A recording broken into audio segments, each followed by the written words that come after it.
All right. Hello, everyone. Welcome to our webinar today from Survive to Thrive, the 3 golden rules of a successful entrepreneur, featuring the remarkable Elizabeth Gold. I'm your host, Gesha, the Junior Program Officer at 51 Labs. And today's activity is part of 51 Labs' GEW event for 2023. Now, let me introduce our powerhouse speaker, Elizabeth, or Ellie. She's not just a high-performance coach or a best-selling author, she's a game changer. Her journey from legal and corporate roles to coaching entrepreneurs worldwide has been a roller coaster of learning and innovation. Ellie's latest book, Feeling Forward, has been creating a buzz worldwide. She's been a force on NBC, Fox, and Sky News. And today she's here with us to share her invaluable wisdom with us. So before we get started, let's just set the tone for today's session. We want it to be very interactive. We want you guys to be in the spotlight. So please line up your questions and write them down. We have a very interesting Q&A at the end. And just so you guys are aware, this session is being streamed on Facebook and it's being recorded. Now, without any more further ado, Ellie, the floor is yours. Oh, thank you so much, Kasha. That's a beautiful introduction. Firstly, I would like to say a huge introduction or a huge thank you to everyone who has turned up for a second time.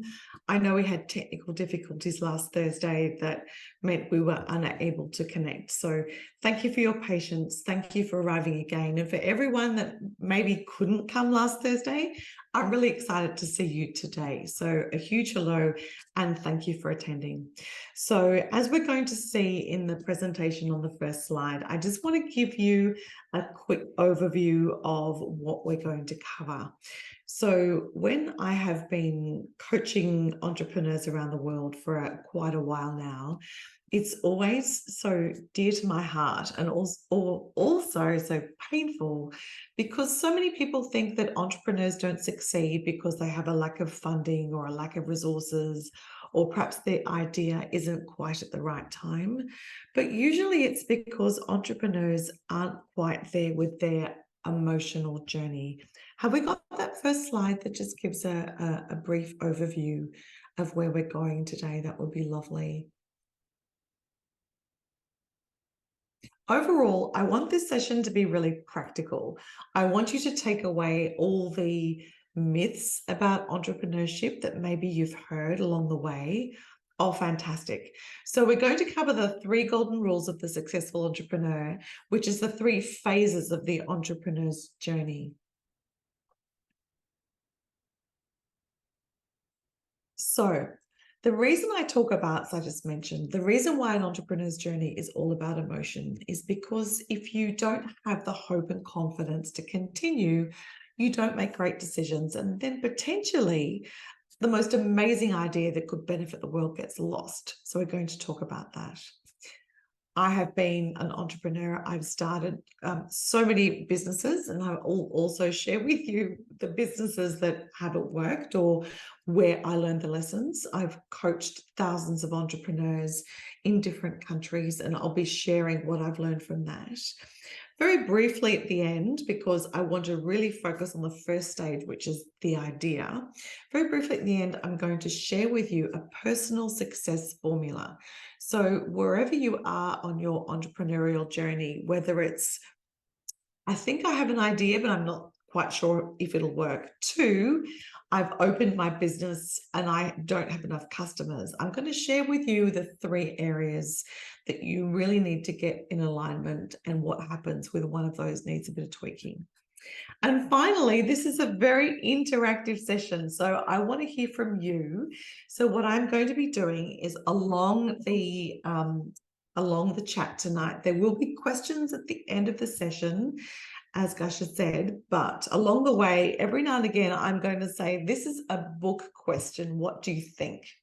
And this is a copy of my latest book, Feeling Forwards, which I was so grateful to have endorsed by Tony Robbins, who's an inspirational speaker known around the world. I'll say, oh, this is a book question. What do you think? And quite often it's going to be a true or false question. So if you want to drop your answer in the chat, the first person to get the correct answer, and yeah, it all can be a bit tricky. The first person to get the correct answer, we will send an autographed copy of this book out to you. So I want this to be really interactive, and above all, I want to be super practical. So you can take away 2 or 3 really strong concepts to help you wherever you are on your entrepreneurial journey. So let's dive in to phase 1. Phase 1, I'm going to spend a while on because it's the idea stage. Now, why is the idea stage so important? So you may have been going along your life and you might not realize that there's an inner entrepreneur in you just bursting to get out. So have you ever, and this isn't a book question, this is more of a rhetorical question, but have you ever been walking in a shopping center or walking in a market, or even you've bought something and you've thought, yeah, it's good, but it's not great. So I really wish this product could do this little bit extra, or I've signed up for this service, whatever it is, and it's like, it was like a 7.5 out of 10. But if just a few things had been different, it would have been amazing. So everyone that has an idea about how something could be improved is a potential entrepreneur. But there are so many myths about what a good idea is. And the next couple of topics we're going to talk about are so important because it's often, if you don't have an entrepreneur background, if you've never had a member of your family or your extended network that's had a business, it's really easy to be intimidated about all the myths about what a great idea is. So, first book question. Yes, I'm getting involved right now. So, a good idea for an entrepreneur has to be huge and change the world. True or false? So dive into the chat and put your answers here. And I'll give Gasha just a couple of seconds to collate that. Okay, I'm going to move quickly. We've got heaps to cover. So it's actually false. We'll go back to the last slide because we're still on that first point. It's actually false. Look, you get concepts like Facebook and Tesla and driverless cars. That is like 0.001% of good entrepreneurial ideas. I was having a conversation with a head of a business school recently, and when students are going through their MBA, towards the end of the course, they have a project which is a competition. They divide all the students up into groups, and they all have to come up with a concept. And the dean was sharing with me, he said, well, every time the students fight and they complain about the winner. Now, they don't complain about the winner of this group challenge to come up with the best entrepreneurial idea. They don't complain because someone's cheated or they thought the idea was terrible, but they complain, well, all they've done is improve something that already existed by more than 10%. If you can improve an existing idea, whether it's a bakery, a dry cleaner, a solar light, anything by 10% or more, that's a really great entrepreneurial idea. It doesn't have to be a Facebook and Tesla and change the world. So, second, it has to be an idea that no one else has thought about. Well, this feeds from the first. I know so many entrepreneurs that have had great ideas and progressed them to a certain point, and then that business hasn't succeeded. If you notice a product or a service or a business, you think, gosh, that's really interesting, but it hasn't progressed. And you think, okay, I know why that hasn't progressed and I think I can improve upon it. That is a great entrepreneurial idea. It doesn't have to be completely original. Okay, second book question, true or false? So get onto chat so you can answer quickly. It has to be an idea you can scale and grow quickly. So when I'm talking about scaling, it means when you can multiply the business. So instead of having one retail outlet, you can scale quickly to open 10, 20, 30 across Iraq or maybe around the world. So true or false?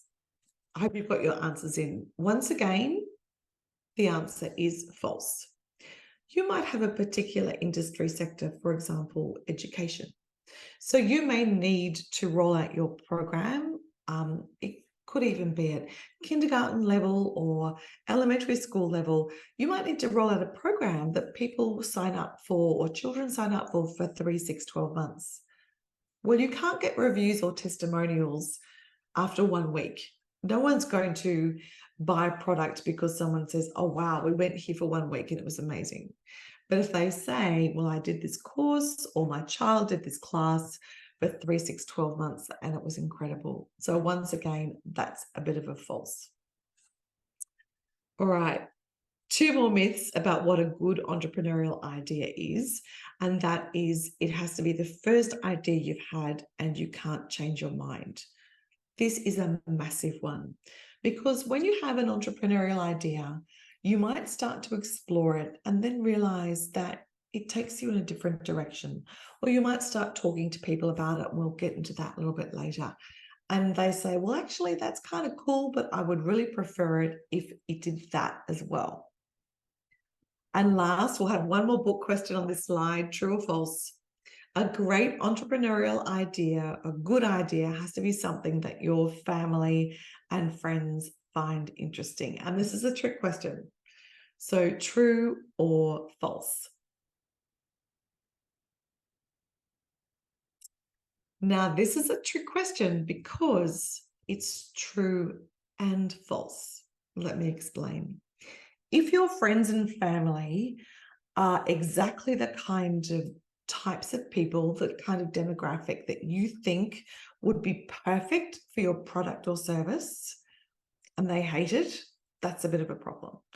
Let's say you've just had a baby or a toddler and you have an idea for a product or service around that age, and you have sisters-in-law, brothers-in-law, extended family, and they all say, no, that's a bit of a problem. However, if you're developing, let's say you're an IT expert and you're developing something in software or hardware, and you say to your family who are not as tech savvy as you, what do you think? And they go, no, it's horrible. That may not necessarily be the case.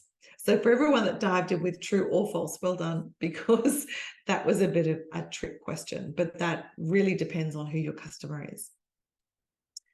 So let's dive into, so what is a good idea? How will you know?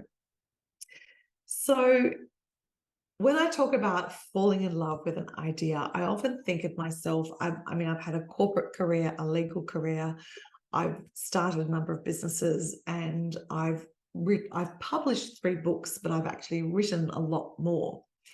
And when I have a first idea for a book, it is like falling in love. You think it's the best idea you've ever had.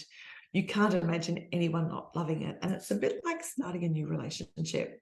I don't know about you, but when I've fallen in love, it's like everything's amazing. Everything is, it's like the sun is shinier and mood is better and everything just works perfectly. But then after that first initial excitement fades, you kind of notice the flaws. You notice the flaws in your idea a bit like you notice the flaws in your partner, like maybe they like really weird music, or maybe they eat really noisily, or maybe you meet their family and you think they're really weird. And that's part of the idea stage that can start to derail you, because as you know, I'm blessed to be in a long-term relationship. You know that you get over those flaws and you learn to see beyond them and enjoy how the relationship is. Well, it's a bit like the idea. You look beyond the flaws and you think, no, I can still make this work. I'll talk about that a little bit more. So everywhere you go, and this is where I love to share the science of your brain. So I'm a certified master neuroplastician, which means when I coach and I write and I guide, I very much talk about how your brain works. So, fun neuroscience fact. I don't know if anyone watching or listening has ever been in a situation where you wanted to buy something in a certain color. Let's say it's red. I love the color red. Maybe you're thinking of buying a red car or a red bike, or you want to live somewhere and put a pot plant with red flowers outside the door. As soon as you decide that's important, there's a part of your brain called the reticular activating system, which will notice all of it. So if you think about buying a red car, all of a sudden you'll see red cars everywhere, or red bikes everywhere, or red flower pots everywhere. So when you have an idea as an entrepreneur that you get so passionate and so excited about, you'll find you'll see things on the news, you'll see articles about it, you'll hear people talking about it, because your brain gets so excited about your entrepreneurial idea that you start to notice things that are relevant everywhere. And that's one of the signs that you know it's a good idea, because you find it so easy to get passionate about. And you love to share what you're creating with strangers, friends, and family. So when I'm thinking about a new book, which is now my product, I will sit next to someone on a plane. I will chat to someone in a cafe, and they'll say, "Oh, hi, what do you do?" or "What are you working on?" And then I just talk about what I'm doing. And I find it really useful, because I gauge by their reaction how they're reacting to the idea. So it becomes very much a part of you. I read somewhere recently that if you're an entrepreneur and you're not thinking about your business and your idea in the shower, you're really not committed. So that's how you know it really is a good idea, because it completely captures your imagination.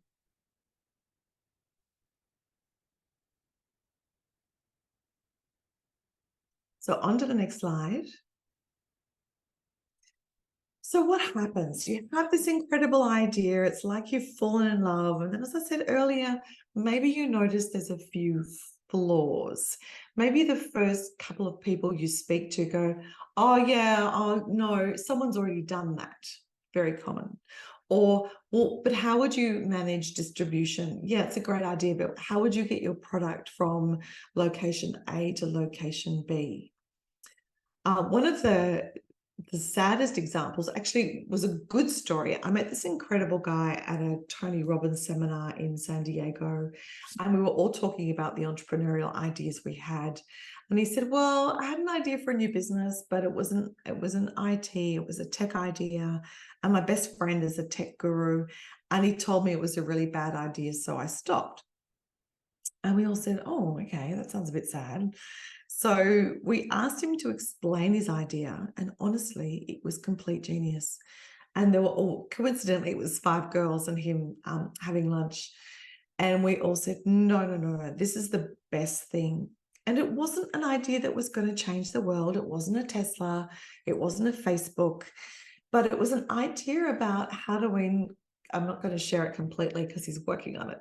It was an idea about how to reverse engineer people leaving reviews about their gym or their cafe or whatever they were. And we said, "No, this is actually amazing. Not quite sure why your expert friend told you it was horrible, but you really, really should do this." And then, your incredible idea, you're going to hit a bump in the road. There is not an entrepreneur in the entire world that has had an idea and it has sailed through and become successful with no problems. There are going to be setbacks. It's like setting out on a journey to somewhere new. You think you've got your map. You think you're heading in the right direction, and something will happen. Your car breaks down.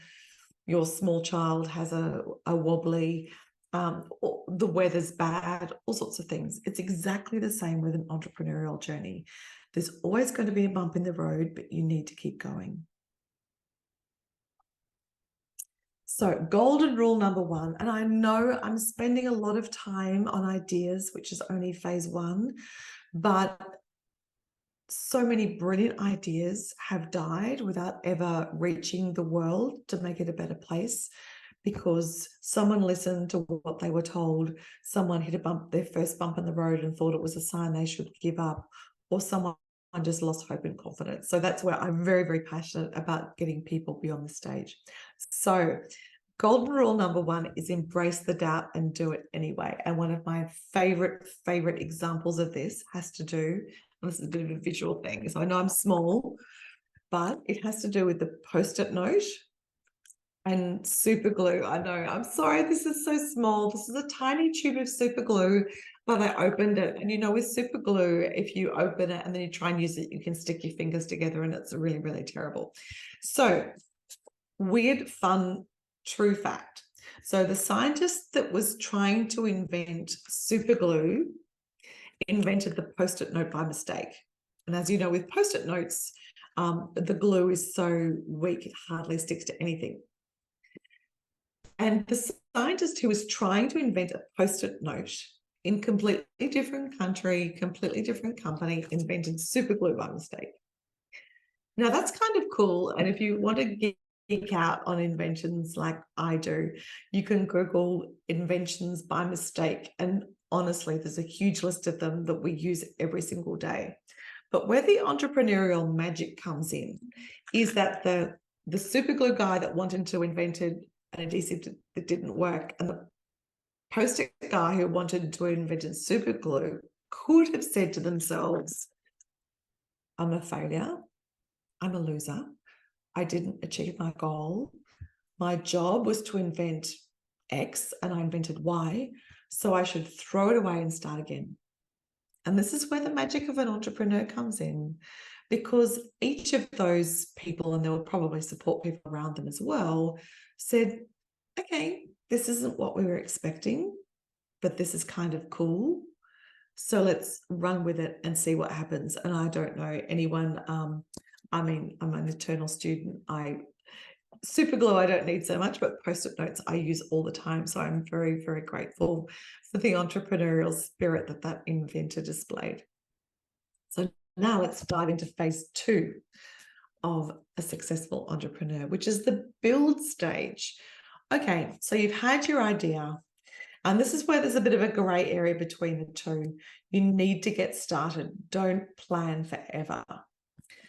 It's really seductive to keep working on your idea, because then you never have to take it out and show the world.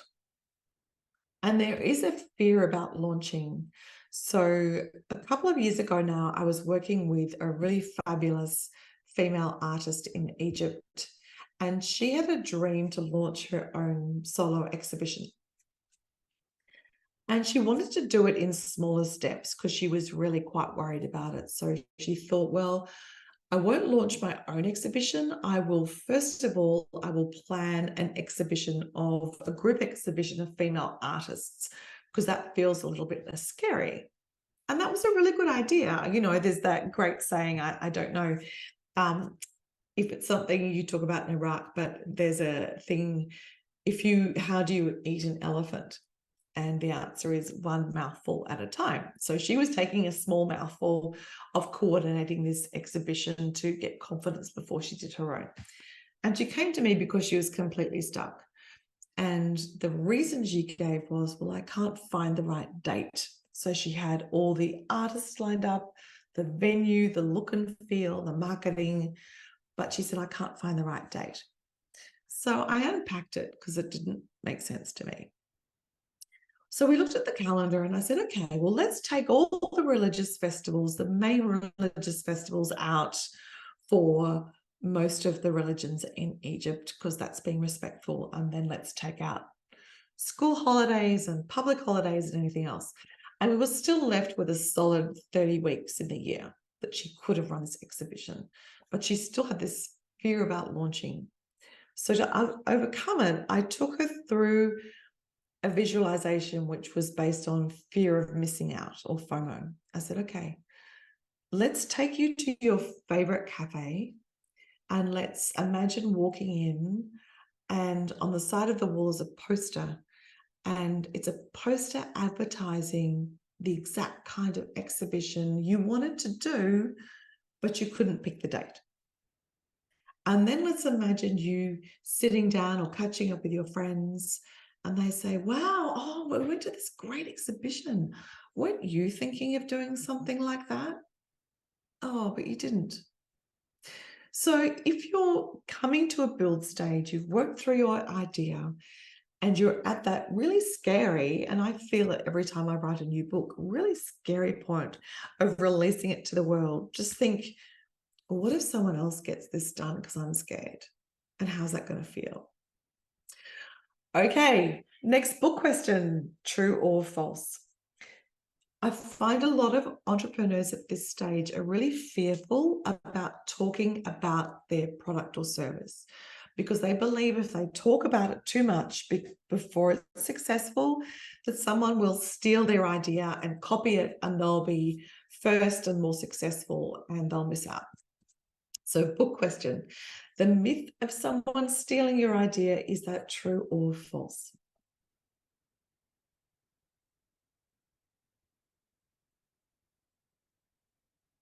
Fantastic. I can't, I'm sorry, quite get the first name, but all the falsies are correct. I've never seen in all my couple of decades now, I've never seen an idea copied, and I've never seen it copied and be successful because every entrepreneur is unique. You have your own unique background, your personal attributes, your attitudes, your view of life. Even if someone copies your idea, they can't execute it the way you would. It just doesn't work. So, in fact, the more people you can speak about your idea, and this leads into the next point, if someone offers to help accept it, and the importance of having community of mentors is hugely successful. And that's why when I jump on a plane or a train or a car, I never worry about sharing my idea because I know I'm going to get the other person's perspective. And I'm already so far ahead because I've been living the idea and thinking about it and writing about it. Someone's not going to copy me and be successful. That's just what's glass half full instead of glass half empty, or a scarcity mentality that will never move you forward as an entrepreneur. A couple of things quickly. Because as an entrepreneur, we are creating something and we care about it and we want to make a valuable contribution to the world, it's really easy to confuse yourself with your product. And this is something I've learned personally along the way. If I meet someone, and I do meet people, sometimes I give a speech and someone comes up and says, oh, yeah, no, I read your book, but I really prefer someone else's. I know how to separate myself from my book or my speech or anything else I do, which is okay. Well, you didn't enjoy it, and that's great. It doesn't mean you didn't enjoy me or you don't like me or you don't think something about me as a person. It means that what I'm offering isn't what appeals to you. And that's great. I mean, I don't know how many books there are in the world now, probably billions. And I'm sure there's another book you would enjoy more, and that's cool, but it doesn't reflect on me. But I do see a lot of entrepreneurs get bogged down with that concept because if someone, and getting back to the previous phase of the idea, if someone says, oh, I'm not sure that's a good idea, they can feel completely crushed. But in Australia, we're obsessed with sport. We have a saying, you always play the ball, not the man or woman. And that's what I think of, is that, okay, someone can dislike how I'm playing the game, but that doesn't mean they dislike me. So when you're going through the stage where you've worked through your idea and you're building it, if someone says, no, I don't like that product, or I wouldn't buy it, that's okay. They're not having a comment about you. It's the product or service you're offering. And finally, we have, I'm going to talk about this a little bit more. We've got a really cool movie I'll make sure we have time to watch before question time. Have a think about how your product, service, or business is going to make someone feel. But let's get into the golden rule for phase 2 first. Build your business for the customer you want to serve. And this means we're going to talk about this a little bit more in phase 3, but build your business for the person that you really want to embrace your product and enjoy it. Don't build it because you think it's going back to phase one, it's something that's never been done before, or it's really so radically new and exciting, everyone's going to love it. Have an idea of the person in your mind that's going to use your product or service or business, and then build that business around them. So now we're in phase three. You are in business. Now, the first point might seem a little bit odd because I've said you're in business only if you have a customer. I have seen entrepreneurs who've built the most elaborate structures and spent an enormous amount of money without ever checking in with someone who might want to buy. So kind of between phases 2 and 3, you really want to start to develop your network of customers. So you have a very clear idea of what your marketing and sales strategy is going to be. Okay, now this is a book question, but it's not true or false. The next point is, who is your customer? And I'm just going to ask, does anyone know what the term customer avatar is? Or has anyone built a customer avatar for their own business so far?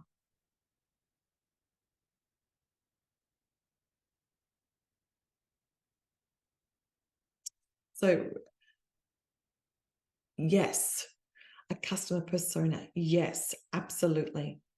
So actually the first two answers, they both deserve a book because they understood exactly. There's a business in America, a clothing business called Anthropologie.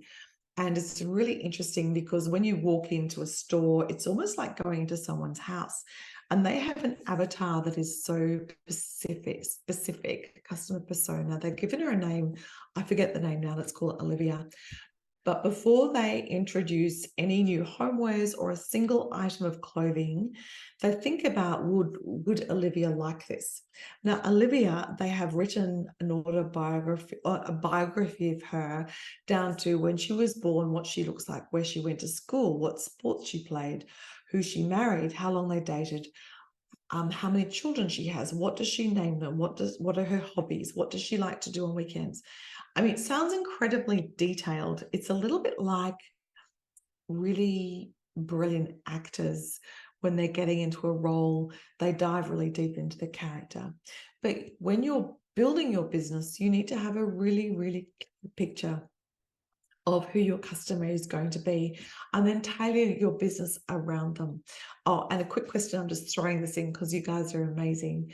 So have you heard the expression, if you okay, so let's say you want to create a marketing campaign and you decide you want to create a marketing campaign for everyone that will appeal to everyone. So heaps more people will buy your product or service. Is that a good idea or a bad idea? So it's a random book question I've just thrown in. Marketing to everyone, is that a great strategy? Bad idea. Well done. Oh, yes, the first two were so quick, but the first one got in. Absolutely. If you're marketing to everyone, you're marketing to no one.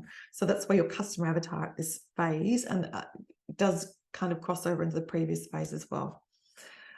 Perfecting the pivot. How are we going for time? I'm so excited about everything to share. Perfecting the pivot. When you're in phase 3, you may start to build a product that takes you in a certain direction, but your customers will tell you that maybe they only like a smaller part of the product. Maybe you've built a product or service which is this big, and your customers go, yeah, it's good, but we actually really like this bit. That's when you pivot, and that's when you need to learn to listen to your customer, even when they're telling you stuff you don't want to hear because it's not in your vision. Even down to a girlfriend and I went out for dinner a little while ago, and there was a cafe that had closed down that had reopened. And I mean, we had a really nice meal, but it was quite fancy. And we live in a very family-focused neighborhood, and we've got teenagers and younger children. So when we go out as a family, we really want to find something that everyone enjoys. And we went, oh, okay, look. And they asked, how was your meal? We said, look, it was really delicious, but we're a little curious that this is a very family-focused neighborhood, and you didn't have a couple of dishes that would really appeal to everyone.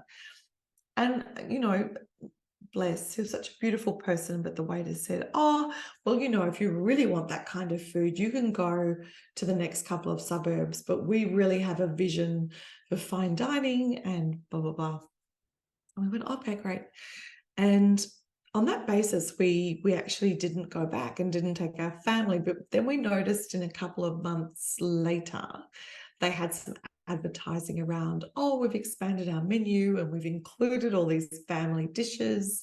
And we did go back and we did take our family. So sometimes your customer is going to reflect information to you hadn't necessarily included, but that's the importance of a pivot. And that's when you really, really need to listen. So it's super fast. Let's go through because we've got the movie to play and I'm so excited about hearing all your questions. So let's go to the golden idea for phase 3. Oh, I love this. Why not you? I meet a lot of entrepreneurs who think that to have a great idea, to build a business and then get up and running, they have to be an incredibly special or different kind of person. And they often say to me, well, I'm not sure that I'm the right person with the right background. And I always say, well, why not you? You have your own unique skills and attributes. You have opinions and attitudes and loves and hates that's completely unique to you. Why not you? Why shouldn't it be you creating this business or service and making people feel incredible? And when someone has this, and you know, it's sometimes referred to as imposter syndrome, I say, well, you tell me someone else that's better qualified. Point to someone. Why not you? Why shouldn't this be you being successful? So that's the golden rule number 3. So super fast, I'm going to glide through these because you can jump on my LinkedIn profile and pick them up. Whenever I'm coaching entrepreneurs, I talk about clarity, certainty, consistency, and the most important, which everyone neglects, celebration. Every small step along your entrepreneurial journey, your first customer, the first person who says that's cool, the first time you iron out some problems, whatever that is, you need to celebrate. Then we'll get onto the success maximizer method. So this is where you have your unique success formula. So we talk about whether you reset or you reframe or you optimize, but really it's all about aligning your aim and your inner justification, and then really your behaviors and attributes to get there. So we might dive into the movie now because I know I've chatted for a long time and I really want to hear all your questions.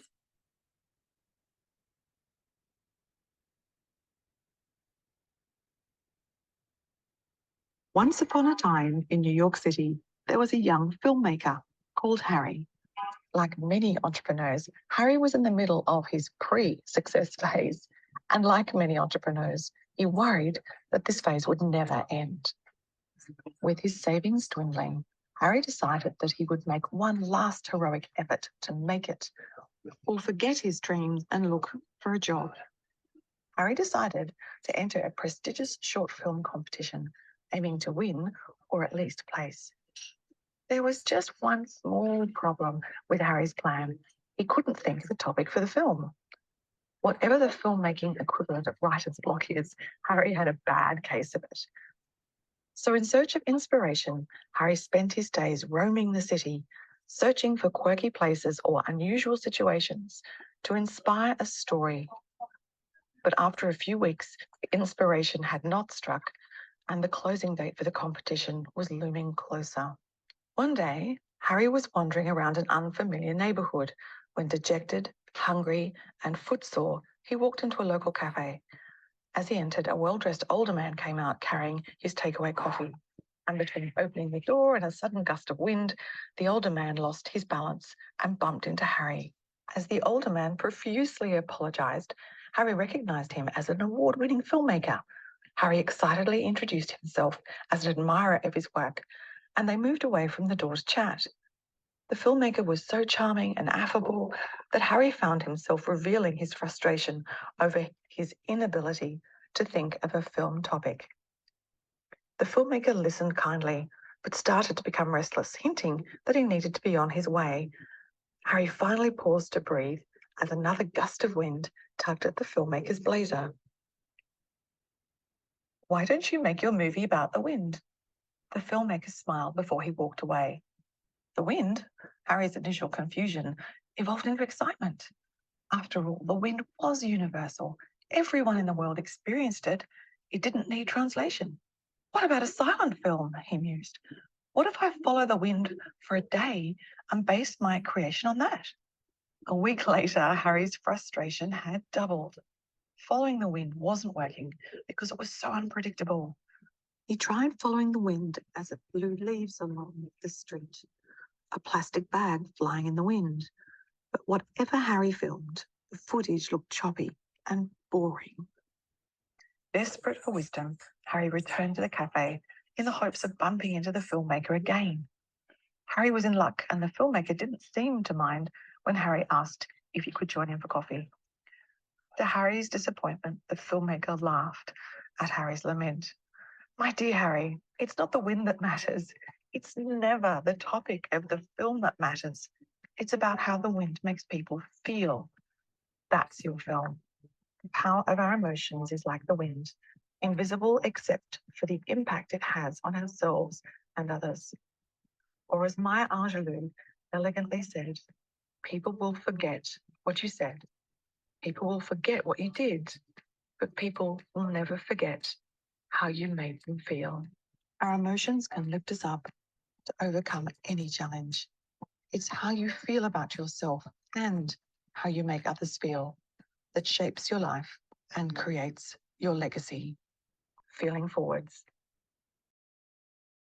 Oh, thank you, Kasha. Thank you so much for making that work. I know it was a few technical issues with me splicing and dicing PowerPoint and movies, but really the essence of the entrepreneurial journey is, working through the idea phase, the build phase, and the business phase, and coming up with something that makes people feel amazing. And that way they'll be attracted to your product or service. And that's how you make a contribution and you make people feel amazing about your business. So thank you so much. That's all of me chatting and all my questions. And now I would love to answer all of your questions, as many as we can. Thank you, Ellie, for the amazing content. I think everyone was very interactive. So far, we have one question. Would you like me to read the question to you, or do you prefer to go through it? Yeah. No? So this is from Mr. Ali Jawad, and he's saying, so as an Australian who's in Iraq at the moment, it's always great to meet another Australian. Is there a success formula? Because what does work for some might not work for others. Do you mean success formula in terms of cultural differences? I know I'm answering a question with a question. I think there is the universality is if someone feels great about buying your product or service and you make them feel great, well, I think that is universal, and that crosses over every culture. And I think every city in the world, you may have 2 or 3 cafes in the same stretch, and one will be really popular, more so than the other 2. And the cynical could say price, and sometimes price is the biggest reason. But I know for myself that if I'm thinking about being in a certain area and I think about where I want to buy my coffee, I will buy where I feel most comfortable, because it's how I feel after I've bought that coffee. I hope that answers your question. So please feel free to drop in another question if it doesn't. Now he's sending a follow-up question. Would you be interested to invest in Iraq? Well, I think just by being here, investing in Iraq, I've been so excited. I met Savo Bakhtiar Razul and a number of colleagues when I was at the Global Entrepreneurship Conference recently. And you know, I'm very interested to share my expertise with any society that is committed to excellence and also really achieving something for themselves. Thank you. For everyone who has any questions, please either through Facebook, because we're streaming there right now, or through the chat box, please send any questions you may have.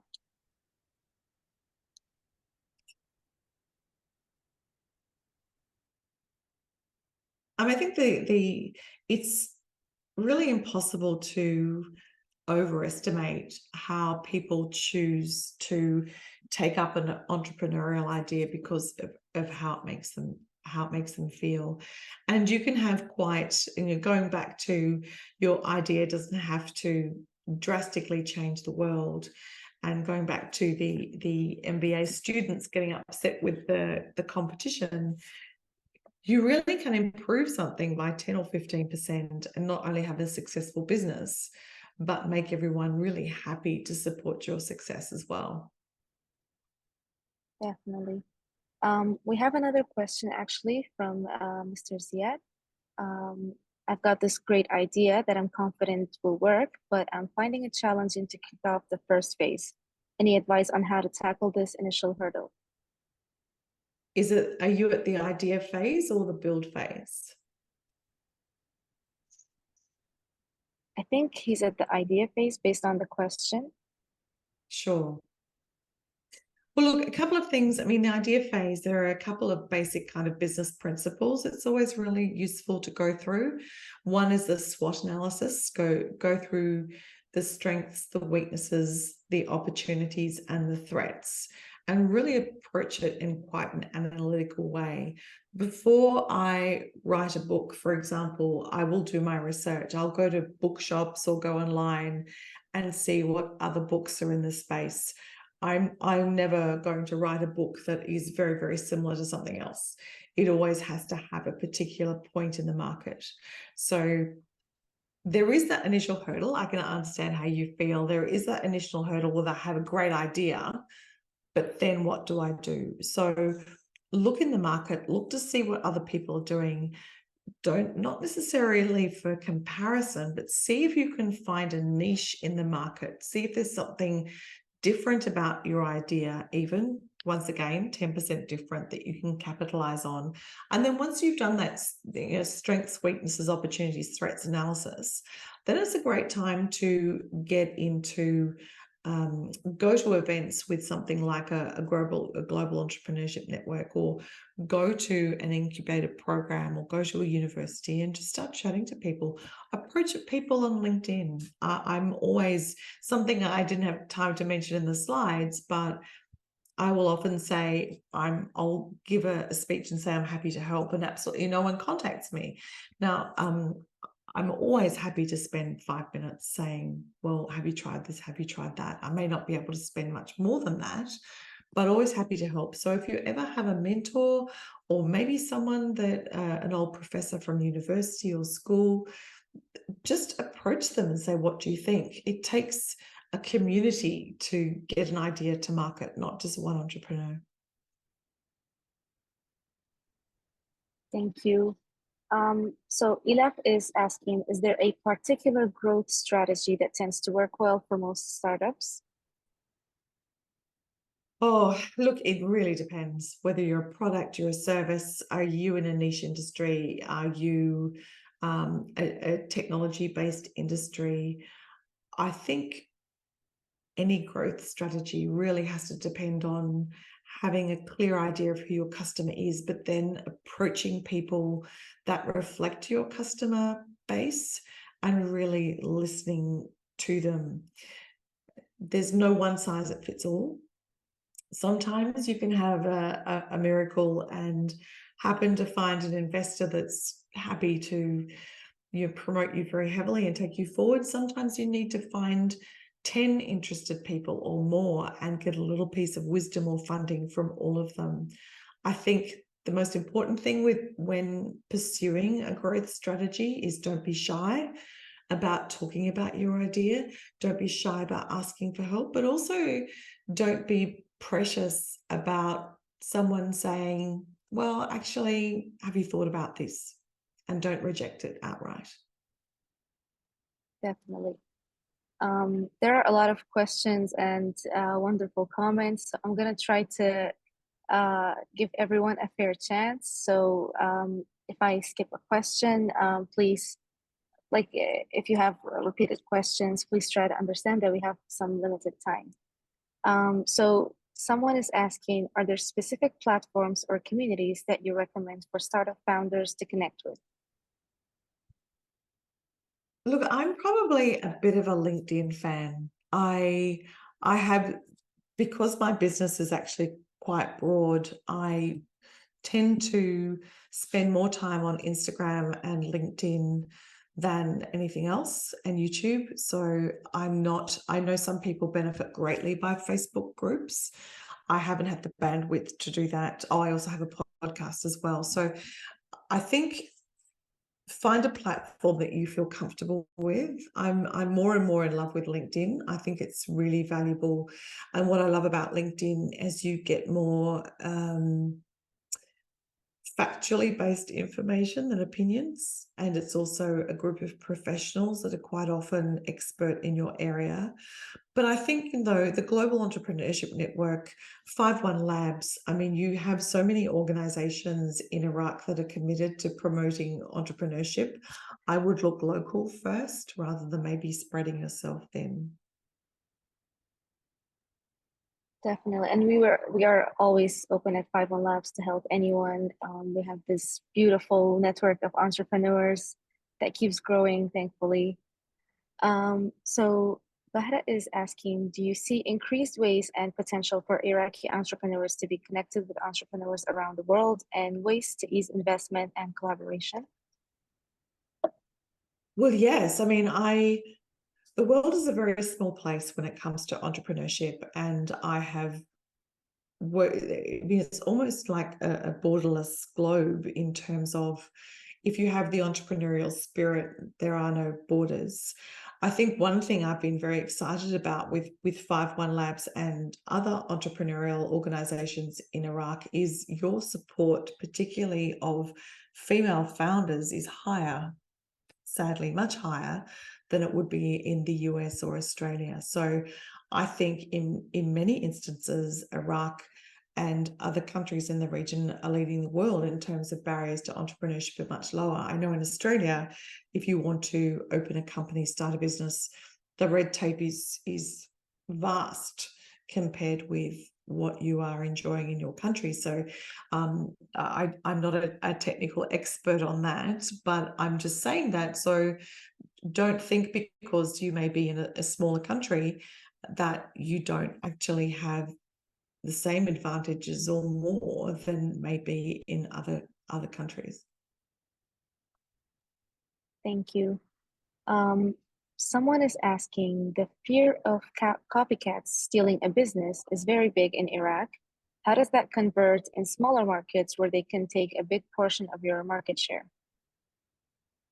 Yeah, look, I know, and you'll read about it in my book, Feeling Forwards. I just believe in an abundance mentality. I just believe that there is enough for everyone. I have never been scared.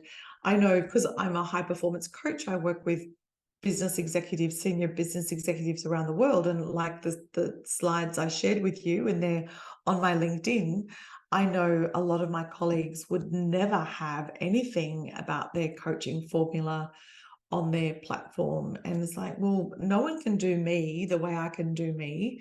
If someone wants to copy one of my slides and try and sell it, well, good luck. You don't understand the philosophy behind it. You don't have my passion. You don't have my background. That's fine.